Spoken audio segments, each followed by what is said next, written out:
Hello friends, this is Maha. எல்லாரும் எப்படி இருக்கீங்க? நல்லா இருக்கீங்களா? நம்ம சேனல்ல இருக்கிற சப்ஸ்கிரைபர்ஸ் நிறைய பேர் என்ன கேள்வி கேட்டிருக்காங்க அப்படின்னா do you வச்சு எங்கெல்லாம் கேள்வி கேட்கலாம், அதே மாதிரி are you வச்சு எங்கெல்லாம் கேள்வி கேட்கலாம் சொல்லிட்டு கேட்டிருக்கீங்க. இந்த வீடியோ நான் ரொம்ப ஈஸியாக உங்களுக்கு புரிகிற மாதிரி ரொம்ப பேசிக்கில் இருக்கிற நான் எல்லா கான்செப்டையும் நான் உங்களுக்கு தெளிவாக சொல்லிக் கொடுக்க போகிறேன். ஸோ வீடியோவை ஸ்கிப் பண்ணாமல் கவனமாக கவனிங்க. இங்கே நான் தமிழில் பார்த்தீங்கன்னா ஒரு சென்டென்ஸ் எழுதியிருக்கேன். நீ வருகிறாயா? இதை நம்ம பேச்சு வழக்கில் நீ வர்றையா அப்படின்னு கேட்டிருக்கோம். இந்த சென்டென்ஸ்க்கு இங்கிலீஷில் எப்படி பேசலாம்? Do you come? Are you come? Which one is correct? The correct answer is do you come? Are you come அப்படிங்கிறது வராது. ஏன் வராது, எதுக்கு வராது அப்படின்னு சொல்லிட்டு ஒரு கேள்வி இருக்கா? இந்த வீடியோவை நீங்கள் ஸ்கிப் பண்ணாமல் ஃபுல்லாக பார்த்தீங்க அப்படின்னா இந்த do you வச்சு எந்த இடத்துல எப்படிலாம் நம்ம டெய்லி லைஃப்பில் கேள்வி கேட்கலாம், அதே மாதிரி are you வச்சு எந்த இடத்துல எப்படிலாம் கேள்வி கேட்கலாம்னு சொல்லிட்டு ரொம்ப ஈஸியாக நீங்கள் சூப்பராக புரிஞ்சுக்கிட போகிறீங்க. நீங்கள் நிறைய கேள்விகளை இந்த வீடியோ முடியும் போது இங்கிலீஷில் நீங்கள் கேட்டு பழக போகிறீங்க, பேச போகிறீங்க. அதுக்கு முன்னாடி நம்ம சேனலை இப்போ தான் நீங்கள் ஃபர்ஸ்ட் டைம் பார்க்குறீங்கன்னா சப்ஸ்கிரைப் பண்ணிக்கோங்க. வீடியோ பிடிச்சிருக்குன்னா லைக் பண்ணிட்டு இந்த வீடியோ நிறைய பேருக்கு நீங்கள் ஷேர் பண்ணுங்கள். இதே மாதிரி உங்களுக்கு ஏதாவது கேள்விகள் சந்தேகம் இருந்துச்சு அப்படின்னா தாராளமாக என்கிட்ட கேட்கலாம். கண்டிப்பாக நான் உங்களுக்காக செப்பரேட்டாக வீடியோ பண்ண நான் ரெடியாக இருக்கேங்க. இப்போ நம்ம வீடியோக்குள்ளே போகலாம். ஓகே ஃப்ரெண்ட்ஸ், இப்போ நம்ம ஃபர்ஸ்ட் பார்த்தீங்கன்னா do you வச்சு எந்த இடத்துல எப்படிலாம் கேள்வி கேட்கலாம் சொல்லிட்டு பார்க்கலாம். இங்கே பாருங்களேன், ஃபர்ஸ்ட் இந்த do அப்படின்னா இங்கிலீஷில் அதுக்கு ஒரு பேர் இருக்குது, அதை நம்ம ஃபஸ்ட்டு தெரிஞ்சுக்கலாம். இந்த do அப்படிங்கிறதுக்கு இங்கிலீஷில் பார்த்தீங்கன்னா ஆக்ஸிலரி வெர்ப் அப்படின்னு சொல்லுவோம். சொல்லுங்க, டூக்கு ஒரு பேர் இருக்குது, அதோட பேர் பார்த்தீங்கன்னா ஆக்ஸிலரி வெர்ப். இப்போ இந்த டூ அப்படிங்கிற ஆக்ஸிலரி வெர்பை நம்ம எந்த டென்ஸ்க்கு பயன்படுத்தணும், அதாவது எந்த காலத்துக்கு பயன்படுத்தணும் அப்படின்னா சிம்பிள் ப்ரெசன்ட் டென்ஸ்க்கு மட்டும்தான் டூ யூ வச்சு நம்ம கேள்வி கேட்கணும். இப்போ டூ யூ வச்சு நம்ம கேள்வி கேட்கும் போது அதோட ஜென்ரல் ஸ்ட்ரக்சர், அதாவது அதோட கட்டமைப்பு எப்படி இருக்கணும் அப்படின்னா இப்படி தாங்க இருக்கணும். நான் உங்களுக்கு இந்த வீடியோவில் ஸ்பெசிஃபிக்காக பார்த்தீங்கன்னா யூ அப்படிங்கிற சப்ஜெக்டை வச்சு மட்டும்தான் நான் உங்களுக்கு சொல்லிக் கொடுக்குறேன். அதனால் இந்த வீடியோ பிகினர்ஸ் கூட ரொம்ப ரொம்ப ஈஸியாக புரிஞ்சிடும். do you வச்சு நம்ம கேள்வி கேட்கும்போது பார்த்தீங்கன்னா அதோட வேர்ப் பார்த்தீங்கன்னா ப்ரெசன்ட் ஃபார்மில் மட்டும்தான் இருக்கணும். இதை நம்ம V1 வேர்ப் அப்படின்னு சொல்லுவோம். V1 வேர்ப்னா ஒன்றும் இல்லைங்க, ரொம்ப சிம்பிள். நடக்கிறதுக்கு என்ன சொல்லுவாங்க இங்கிலீஷில்? வாக், அவ்வளோதான். இதை தான் நம்ம V1 வேர்ப் அப்படின்னு சொல்லுவோம். ஓகே, இப்போ உங்களுக்கு இதோட ஜென்ரல் ஸ்ட்ரக்சர் தெரிஞ்சிருச்சா? do you வச்சு கேட்கும் போது அதோட வேர்ப் பார்த்தீங்கன்னா V1 ஃபார்மில் மட்டும்தான் இருக்கணும், அவ்வளோதான். இதை மட்டும் நீங்கள் நல்லா புரிஞ்சுக்கோங்க. நீங்கள் நிறைய சென்டென்சஸ் பார்த்தீங்கன்னா கேள்வியாக கேட்க ஆரம்பிச்சிருங்க. இப்போ ஃபர்ஸ்ட் ஒன் பாருங்களேன், நீ வருகிறாயா? இப்போ இந்த சென்டென்ஸை நல்லா கவனிங்க. இப்போ ப்ரெசண்ட்டில் நீ வர்றையா அப்படின்னு ஒரு கேள்வி கேட்குறோம் பார்த்தீங்களா? ரொம்ப சிம்பிளாக கேட்குறோம். அதனால தான் இந்த do அப்படிங்கிற ஆக்ஸிலரி வெர்ப் சிம்பிள் ப்ரெசன்ட் நம்ம பயன்படுத்துகிறோம். நீ வர்றையா இது எப்படி கேட்கலாம்? do வச்சு தான் ஃபஸ்ட்டு கேட்கணும், அதுக்கப்புறம் சப்ஜெக்டை வச்சு பேசணும். சப்ஜெக்ட் என்ன? யூ. do you. இப்போ நெக்ஸ்ட்டு பாருங்களேன், வருகிறாயா அப்படின்னு பேசியிருக்கோம். வரதுக்கு என்ன சொல்லுவாங்க இங்கிலீஷில்? கம். இதை தான் நம்ம V1 verb அப்படின்னு சொல்லுவோம். do you come? that's all. you don't forget to put the question mark. ஓகேங்களா? கொஸ்டின் மார்க் போட மறந்துடாதீங்க. ஓகே, இப்போது இந்த கேள்வியை நீங்கள் கேட்டு பாருங்கள். do you come? நீ வர்றியா? இப்போ உங்களுக்குள்ள ஒரு சின்ன கேள்வி வரும். did you comeனா என்ன? did அப்படிங்கிறது பார்த்தீங்கன்னா ஒரு ஆக்ஸிலரி வெர்ப். அதை நாம் ப்ரெசன்ட் டென்ஸ்க்கு பயன்படுத்த மாட்டோம், பாஸ்ட் டென்ஸ்க்கு தான் பயன்படுத்துவோம். ஓகேங்களா? உங்களுக்கு டிட்டை வச்சு தனியாக வீடியோ வேணால் கேளுங்க, கண்டிப்பாக நான் அப்லோட் பண்ணுறேன். ஓகே, இப்போ அடுத்து நீங்களாவே எல்லா சென்டென்ஸ்க்கும் நீங்கள் ஆன்சர் பண்ண போகிறீங்க. ரொம்ப சிம்பிள் தான். உங்களுக்கு ஆன்சர் தெரிஞ்சுன்னா வழக்கம் போல் உங்களுடைய ஆன்சரை கமெண்ட்டில் நீங்கள் வரிசையாக டைப் பண்ணிட்டே வரலாம். பாருங்கள், நீ சமைக்கிறாயா? இப்போ ப்ரெசண்ட்டில் ஒரு செயலை செய்கிறாயா அப்படின்னு கேட்டிருக்கோம், அவ்வளோதான். do you cook? that's all. நீ படிக்கிறாயா? do you study? நீ விளையாடுகிறாயா? ஆன்சர் பண்ணுங்க. do you play? நீ எழுதுகிறாயா? do you write? நீங்கள் இந்த do அப்படிங்கிற ஆக்ஸிலரி வெர்பை வச்சு டெய்லி லைஃப்பில் பார்த்தீங்கன்னா நிறைய கேள்விகளை சின்ன சின்ன கேள்விகளை கேட்டு பழகுங்க. இங்கிலீஷில் பார்த்தீங்கன்னா நம்ம சின்ன சின்ன சென்டென்ஸ் பேச ஆரம்பித்தா மட்டும்தான் நாளாக நம்மளால் பெரிய சென்டென்ஸை ரொம்ப ஈஸியாக பேச முடியும். சிறு துளி தான் பெரு வெள்ளம். அதனால் இங்கேருந்து நீங்கள் ஸ்டார்ட் பண்ணுங்கள். do வச்சு நீங்கள் ஒரு கேள்வி கேட்க ஆரம்பிங்களேன், ரொம்ப ஈஸியாக இங்கிலீஷில் பேச ஆரம்பிச்சிருங்க. இப்போ உங்களுக்கு இந்த do அப்படிங்கிற ஆக்ஸிலரி வெர்பை எந்த டென்ஸ்க்கு பயன்படுத்தணும் தெரிஞ்சிருச்சா? எந்த டென்ஸ்க்கு பயன்படுத்தணும்? Simple present tense. ஓகே, இப்போ do வச்சு கேட்கும்போது எந்த சப்ஜெக்ட் வரணும்? யூ தான் வரணும். பார்த்தீங்கன்னா I, we, யூ தே இந்த 4 சப்ஜெக்டை வச்சு நம்ம டூ வச்சு ப்ரெசன்ட் நம்ம கேள்வி கேட்கலாம். அதே மாதிரி ஹீ ஷீ இட் இந்த 3 சப்ஜெக்ட் வச்சு பார்த்திங்கன்னா டஸ் வச்சு நம்ம கேள்வி கேட்கலாம். நான் இந்த வீடியோ ரொம்ப பிகினஸாக இருக்கிறவங்களுக்கு மட்டும்தான் நான் இந்த வீடியோ அப்லோட் பண்ணுறேன். அதனால தான் நான் ஒரே ஒரு சப்ஜெக்டை வச்சு மட்டும் உங்களுக்கு புரிகிற மாதிரி ரொம்ப சிம்பிளாக சொல்லிக் கொடுக்குறேன். ஓகே, இப்போ டூயோ வச்சு கேள்வி கேட்கும்போது அதோட வேர்ப் எந்த ஃபார்மில் இருக்கணும்? ப்ரெசன்ட் ஃபார்மில் தான் இருக்கணும். V1 அப்படின்னு சொல்லுவோம். இப்போ உங்களுக்கு இந்த பேசிக்கான கான்செப்ட் தெரிஞ்சிருச்சா? நீ வருகிறாயா? To you come? நீ சமைக்கிறாயா? To you cook? நீ படிக்கிறாயா? To you study? நீ விளையாடுகிறாயா? To you play? நீ எழுதுகிறாயா? Do you write? புரிஞ்சிருச்சா? ஈஸியாக இருக்குதாங்க. இப்போ இந்த டூ அப்படிங்கிற ஆக்சிலரி வேர்ப் இந்த கான்செப்ட்க்கு மட்டும்தான் பொருந்துமா அப்படின்னா கிடையாது. இன்னும் நிறைய இடங்களில் பார்த்தீங்கன்னா நம்ம ப்ரெசன்ட் டென்ஸில் இந்த டூவை வச்சு கேள்வி கேட்கலாம். அது என்னென்னு பார்க்கலாமா? ரொம்ப ஈஸியாக தான் இருக்கும். வீடியோ கவனமாக கவனிங்க. இந்த டூயை வச்சு வேறு எப்படிலாம் கேள்வி கேட்கலாம்னு பாருங்களேன். எல்லாமே பார்த்தீங்கன்னா இந்த சிம்பிள் ப்ரெசன்ட் டென்ஸ்க்கு மட்டும்தான் பொருந்தும். ஃபர்ஸ்ட் ஒன் பாருங்கள், டு யூ லைக் டீ? உனக்கு டீ பிடிக்குமா? கேட்டிருக்கோம் பார்த்தீங்களா?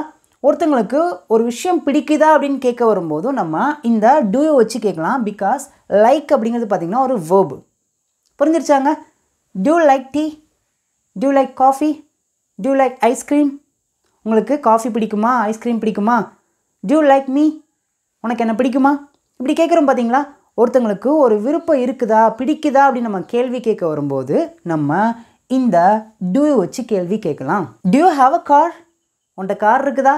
ஒருத்தங்கிட்ட ஏதோ ஒன்று இருக்குதா அப்படின்னு நம்ம கேள்வியாக கேட்க வரும்போது ப்ரெசன்ட் டென்ஸில் நம்ம கேட்க வரும்போது ஹாவ் வச்சு நம்ம கேட்கலாம். To you have a car? To you have a bike? To you have a meeting? உங்களுக்கு ஒரு மீட்டிங் இருக்குதா? புரிஞ்சிருச்சா? இப்போ தேர்ட் பாருங்கள், to you know how to swim? உங்களுக்கு நீச்சல் அடிக்கிறது எப்படின்னு தெரியுமா? எப்படி கேட்டிருக்கோம் பாருங்கள், to you know how to swim? Okay, இப்போ நெக்ஸ்ட் பாருங்கள், to you read the news paper every morning? ஒருத்தங்கிட்ட ஒரு ஹேபிட் இருக்குதா, டெய்லி இருக்குதா நம்ம அப்படி கேட்க வரும்போது டு வச்சு கேள்வி கேட்கலாம். To read the news paper every morning? நீங்கள் ஒவ்வொரு காலையும் நியூஸ் பேப்பர் படிப்பீங்களா அப்படின்னு கேட்டிருக்கோம். ஓகே ஃப்ரெண்ட்ஸ், இப்போ உங்களுக்கு இந்த டு வச்சு எந்த இடத்துல எப்படி கேள்வி கேட்கணும்னு தெரிஞ்சிருச்சா?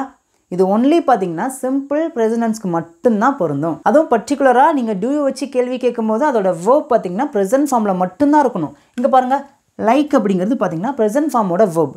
ஹேவ் அப்படிங்கிறது பார்த்தீங்கன்னா ப்ரெசன்ட் ஃபார்மோட வேர்ப். நோ, ரீட் எல்லாமே பார்த்தீங்கன்னா ப்ரெசன்ட் ஃபார்மில் இருக்கிற வேர்பு தான் இங்கே நம்ம பேசியிருக்கோம். நம்ம டெய்லி லைஃப்பில் பார்த்தீங்கன்னா சிம்பிள் ப்ரெசன்ட்ஸ்லேயே நிறைய தமிழ் கேள்விகளை கேட்போம். நீ அங்கே போறியா? டு யூ கோ தேர்? இந்த மாதிரி ஒவ்வொரு கேள்வியும் நீங்கள் இங்கிலீஷில் கேட்டு கேட்டு பழகுங்க. உங்களுக்கு தெரியல அப்படின்னா கூகுள் போங்க, நீங்கள் தமிழில் அப்படியே அங்கே பேசுகிறது இங்கிலீஷில் என்ன வருதுன்னு பாருங்கள். ஓரளவுக்கு மேட்சாக தான் இருக்கும். சில வேர்ட்ஸ் பார்த்தீங்கன்னா கொஞ்சம் மாறும், பட் நீங்கள் ட்ரை பண்ணலாம். ஏன்னா இங்கிலீஷ் பொறுத்த வரைக்கும் பேசினா மட்டும்தான் நமக்கு நல்ல கான்ஃபிடென்ட் கிடைக்கும். ஓகே ஃப்ரெண்ட்ஸ், இப்போ நம்ம டூயோ வச்சு எந்த இடத்துல எப்படி கேள்வி கேட்கணும்னு சொல்லிட்டு பார்த்து முடிச்சாச்சு. இப்போ அடுத்து பார்க்க போகிறது ரொம்ப முக்கியம். ஆர்யூ வச்சு எந்த இடத்துல எப்படி கேள்வி கேட்கணும்னு சொல்லிட்டு பார்க்கலாமா? ஓகே ஃப்ரெண்ட்ஸ், இப்போ நம்ம ஆர்யூ வச்சு எந்த இடத்துல எப்படி கேள்வி கேட்கலாம்னு சொல்லிட்டு பார்க்கலாம். ஃபர்ஸ்ட், இந்த ஆர் அப்படிங்கிறதுக்கு ஒரு பேர் இருக்குங்க. அதோட பேர் பார்த்திங்கன்னா ஆக்சிலரி வேர்ப். இந்த ஆர் அப்படிங்கிற ஆக்சிலரி வேர்பை நம்ம எந்த டென்ஸ்க்கு பயன்படுத்தணும் அப்படின்னா ப்ரெசன்ட் கண்டினியூஸ் டென்ஸ்க்கு தான் நம்ம பயன்படுத்தணும். டூ அப்படிங்கிற ஆக்சிலரி வேர்பை நம்ம ப்ரெசன்ட் டென்ஸ்க்கு பயன்படுத்தணும். ஆர் அப்படிங்கிற ஆக்சிலரி வேர்பை ப்ரெசன்ட் கண்டினியூஸ் டென்ஸ்க்கு நம்ம பயன்படுத்தணும். உங்களுக்கு இப்போவே இதுக்கான ஆன்சர் எல்லாருமே தெரிய ஆரம்பிச்சிருச்சு. இப்போவே இந்த கான்செப்ட் உங்களுக்கு நல்லாவே புரிஞ்சிருச்சுன்னு நான் நினைக்கிறேன். ஓகே, இப்போ ஆர் வச்சு நம்ம கேள்வி கேட்கும்போது அதோட ஜென்ரல் ஸ்ட்ரக்சர் எப்படி இருக்கணும் அப்படின்னா இப்படி தான் இருக்கும். ரொம்ப சிம்பிள். ஃபர்ஸ்ட் நம்ம ஆர் வச்சு கேட்கணும், அதுக்கப்புறம் யூ அப்படிங்கிற சப்ஜெக்டை பேசணும். Are you okay. இப்போ ஆர் யூ அப்படிங்கிறத பேசின உடனேயும் வேர்பை பேசணும். வேர்ப்னா என்ன? நம்ம செய்யக்கூடிய செயல். இந்த வேர்ப் பார்த்திங்கன்னா ப்ரெசன்ட் ஃபார்மில் மட்டும்தான் இருக்கணும். ஓகே, இப்போ தான் நீங்கள் நல்லா கவனிக்கணும். இந்த வேர்பை பேசின உடனே அதோடு சேர்த்து ஐஎன்ஜி ஆட் பண்ணி தான் நம்ம கேள்வி கேட்கணும். அப்படி கேட்டால் மட்டும்தான் இந்த ஸ்ட்ரக்சருக்கு நம்ம ஒரு சென்டென்ஸை கரெக்டாக பேச முடியும். இப்போ தமிழில் ஒரு எக்ஸாம்பிள் எழுதியிருக்கேன், உங்களுக்கு ரொம்ப ஈஸியாக புரியும். நீ வந்து கொண்டிருக்கிறாயா? நல்லா கவனிங்க. கொண்டிருக்கிறாயா ஒரு செயலை தொடர்ச்சியாக இப்போ செய்து கொண்டிருக்கிறாயா அப்படின்னு நம்ம கேள்வியாக கேட்குறோம். இந்த இடத்துல நம்ம ஆர்யூ வச்சு தான் கேள்வி கேட்கணும். புரிஞ்சாங்க? நீ வர்றையா அப்படின்னா அங்கே டூயூ வச்சு கேட்கணும். நீ வந்து கொண்டிருக்கிறாயா அப்படின்னா அங்கே ஆர்யூ வச்சு கேட்கணும். ஒரு செயலை இப்போ நீ செய்கிறையா அப்படின்னு கேட்க வரும்போது டூயூ ஒரு செயலை இப்போ தொடர்ச்சியாக கொஞ்சம் நேரமாக செஞ்சுக்கிட்டே இருக்கியா அப்படின்னு கேட்கும்போது ஆர் யூ, அவ்வளோதாங்க. ஓகே, இப்போ ஆன்சர் பண்ணுறீங்களா? நீ வந்து கொண்டிருக்கிறாயா? Are you coming?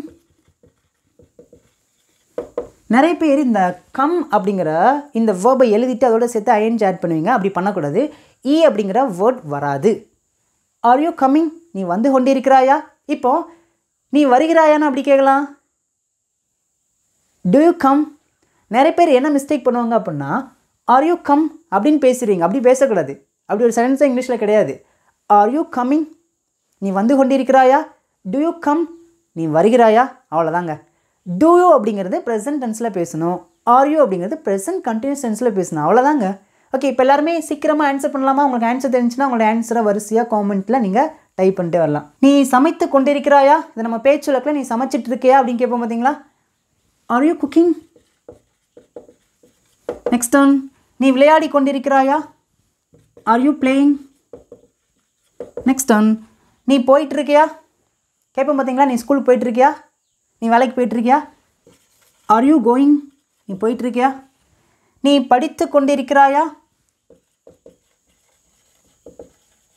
R you studying? That's all. அவ்வளோதாங்க. ஓகே ஃப்ரெண்ட்ஸ், இப்போ உங்களுக்கு இந்த டு யூ, ஆர் யூ இந்த ரெண்டையுமே எந்த இடத்துல எப்படி பயன்படுத்துன்னு நல்லா தெளிவாக புரிஞ்சிருச்சா? ஓகே, இப்போ ஃபைனலாக உங்களுக்கான டெஸ்ட் வரப்போகுது. இதுக்கு நீங்கள் தான் ஆன்சர் பண்ண போகிறீங்க. உங்களுக்கு இந்த மாதிரி ஏதாவது கேள்விகள், சந்தேகம் ஏதாவது இருந்துச்சுன்னா தாராளமாக ஏன்ட்ட நீங்கள் கேட்கலாங்க. கண்டிப்பாக நான் செப்பரேட்டாக உங்களுக்கு நான் வீடியோ பண்ண ரெடியாக இருக்கேன். இப்போ நம்ம டெஸ்ட்டு பார்க்கலாங்க. ஓகே ஃப்ரெண்ட்ஸ், இங்கே நான் ரொம்ப பேசிக்கான சென்டென்ஸ் தான் எழுதியிருக்கேன். உங்களுக்கு ஆன்சர் தெரிஞ்சுன்னா உங்களோட ஆன்சரை காமெண்ட்டில் நீங்கள் சொல்லலாங்க. ஃபஸ்ட்டு பாருங்களேன். To you playing cricket? இங்கே என்ன எரர் இருக்குது? குட், கரெக்டாக சொல்லிட்டீங்க. இங்கே நம்ம டு பயன்படுத்தக்கூடாது. ஆர் அப்படிங்கிற ஆக்சிலரி வேர்பை தான் நம்ம பயன்படுத்தணும். Are you playing cricket? Are you playing cricket? நீ கிரிக்கெட் விளையாடி கொண்டிருக்கிறாயா? செகண்ட் பாருங்கள். Are you go to school? The correct answer is do you go to school? Do you go to school? நீ ஸ்கூலுக்கு போறியா? ஓகே ஃப்ரெண்ட்ஸ், இப்போ உங்களுக்கு இந்த ஆர், டு இது எந்த இடத்துல எப்படி பயன்படுத்தணும் நல்லா தெளிவாக புரிஞ்சிருச்சாங்க. ஓகே ஃப்ரெண்ட்ஸ், இந்த வீடியோ உங்களுக்கு ரொம்ப ரொம்ப யூஸ்ஃபுல்லாக இருந்துச்சு சொல்லிட்டு நான் நினைக்கிறேன். இப்போ ஃபைனலாக உங்களுக்கான ஹோம்ஒர்க். இங்கே இருக்கிற 4 தமிழ் சென்டென்ஸ்க்கு எக்ஸாக்டாக இங்கிலீஷில் எப்படி பேசலாம்னு சொல்லிட்டு உங்களுடைய ஆன்சரை காமெண்ட்டில் நீங்கள் டைப் பண்ணி அனுப்புங்க. ஓகே, இன்னும் இது போல் நிறைய வீடியோஸில் நான் உங்களை பார்க்குறேன். தேங்க்யூ.